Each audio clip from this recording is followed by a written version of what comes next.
પેટ્રોલનો ભાવ વધે, ડીઝલનો ભાવ વધે, શાકભાજીના ભાવ વધે, આ જીએસટી લાગુ પડ્યું, આ નોટબંધી કરી, બહુ કંઈ આપણને અસર ન કરે. પરંતુ જ્યારે આપણા પરિવારમાં પ્રશ્ન આવીને ઊભો રહે એ વખતે છે ગમે તેવો આયન જેવો વ્યક્તિ હોય ને એ એકદમ ઢીલો ઢપ થઈ જાય. કારણ પરિવારનો પ્રશ્ન છે, પોતાનો પ્રશ્ન છે. એટલા માટે કહ્યું છે કે આપણે અત્યારે 21મી સદીમાં જીવીએ છીએ, એમાંય ખાસ કરીને ભારત, અને ભારતનો અત્યારે સારામાં સારો ગ્રોથ છે બધી જ દ્રષ્ટિએ, અને હોવો જોઈએ. ટેકનોલોજીની દ્રષ્ટિએ બધા જ ક્ષેત્રમાં અત્યારે ભારત સરકાર ખૂબ સારું કામ કરે છે અને કરવું જોઈએ.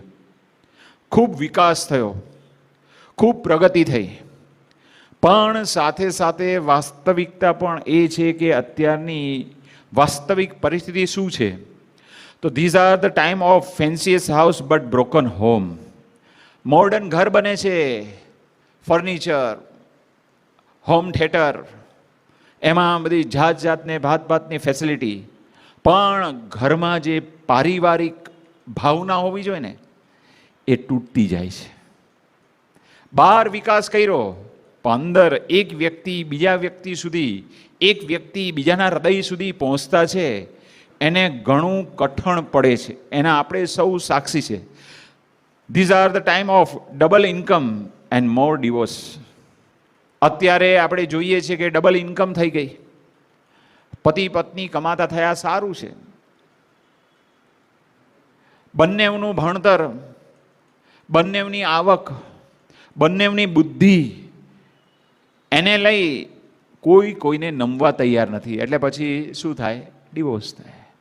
ટકરાય છે, પૈસો ટકરાય છે, બુદ્ધિ ટકરાય છે, ભણતર ટકરાય છે, અને એના ફળ સ્વરૂપે બેવને અહમ આવે છે ને અહમ ટકરાય છે. એટલે કોઈ કોઈને નમતું નથી. આ વાસ્તવિકતા છે. These are the time of high rise building and low rise character. અત્યારે વાસ્તવિકતા શું છે? મુંબઈમાં 80 માળ 100 માળના ટાવર બનતા થઈ ગયા, અને ઘણા બની પણ ગયા, પણ કેરેક્ટર, ચારિત્ર, પરિવારમાં જે પ્રશ્ન આવે છે એની પાછળ કારણ કયું છે? કે જ્યારે વ્યક્તિના ચારિત્રમાં પ્રશ્ન આવે એટલે એકબીજા પ્રત્યે શંકા, કુશંકા, અવિશ્વાસ, અને પછી એમાંથી સર્જાય છે બધા જાત જાત અને ભાત ભાતના પ્રશ્નો.